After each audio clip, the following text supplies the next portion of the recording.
RTC కార్మికుల సమ్మె నేపథ్యంలో రాష్ట్రంలో ఉద్రిక్త పరిస్థితులు నెలకొన్నాయి. శంకర్ గౌడ్ మృతితో ఒక్కసారిగా పరిస్థితులు మారిపోయాయి. తాజాగా సెక్రటరియట్లో ఐఏఎస్ అధికారులతో ఆర్టీసీ జేఏసీ నేతలు సమావేశమయ్యారు. సమావేశం అనంతరం మంత్రుల సబ్ కమిటీతో భేటీ అవుతారు. అంతకుముందు యూనియన్ కార్యాలయంలో ఆర్టీసీ జేఏసీ అత్యవసర సమావేశం ముగిసింది. భవిష్యత్తు కార్యాచరణను నిర్ణయించేందుకు జేఏసీ నేతలు చర్చించారు.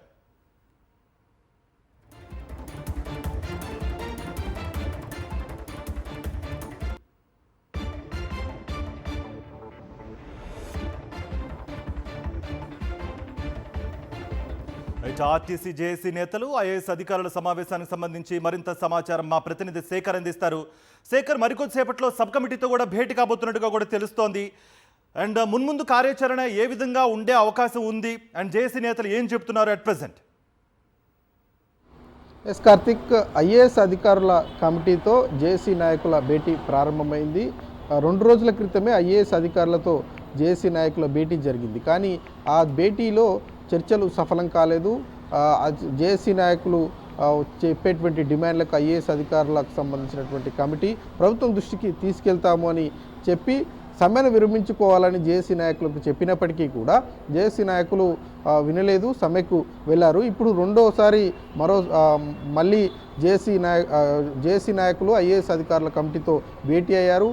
కొద్దిసేపటి క్రితమే భేటీకి ముందు జేఏసీ నాయకులు భవిష్యత్ కార్యాచరణకు సంబంధించినటువంటి విషయం మీద కీలకమైనటువంటి నిర్ణయం తీసుకున్నట్టుగా తెలుస్తోంది. సమ్మె శంకర్ గౌడ్ మృతితో సమ్మె కొంత ఉద్రిక్తత నెలకొందని చెప్పుకోవచ్చు, కొంత నెక్స్ట్ లెవెల్ స్టెప్కి వెళ్ళిందని కూడా చెప్పుకోవచ్చు. మరి ఐఏఎస్ అధికారుల కమిటీ మొదటి నుంచి ఒక స్టాండ్ మీద ఉన్నారు. ఏవైతే పీఆర్సీకి సంబంధించినటువంటి విషయంలో కావచ్చు, అట్లాగే విలీన ప్రక్రియ మొదలు పెట్టాలంటే అది ప్రభుత్వ డిసిషను, దానికి సంబంధించినటువంటి కొన్ని టెక్నికల్ అంశాలు ఉన్నాయి. ఆ అంశాలన్నింటినీ ముందుకు తీసుకెళ్లాలంటే కొంత సమయం పడుతుంది.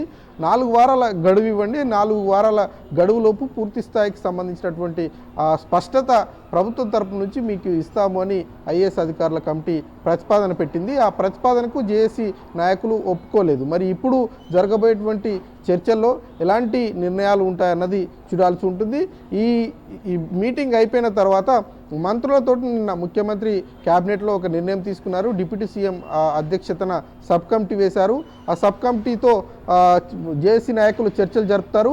ఆ చర్చల్లో ఐఏఎస్ అధికారుల కమిటీ కూడా పాల్గొననుంది. అట్లాగే ఆర్టీసీకి సంబంధించి, ఫైనాన్స్కు సంబంధించి, లేబర్కు సంబంధించినటువంటి అధికారులతో పాటు రవాణా శాఖకు సంబంధించినటువంటి అధికారులు కూడా పాల్గొంటారు అన్నట్లుగా తెలుస్తూ ఉంది.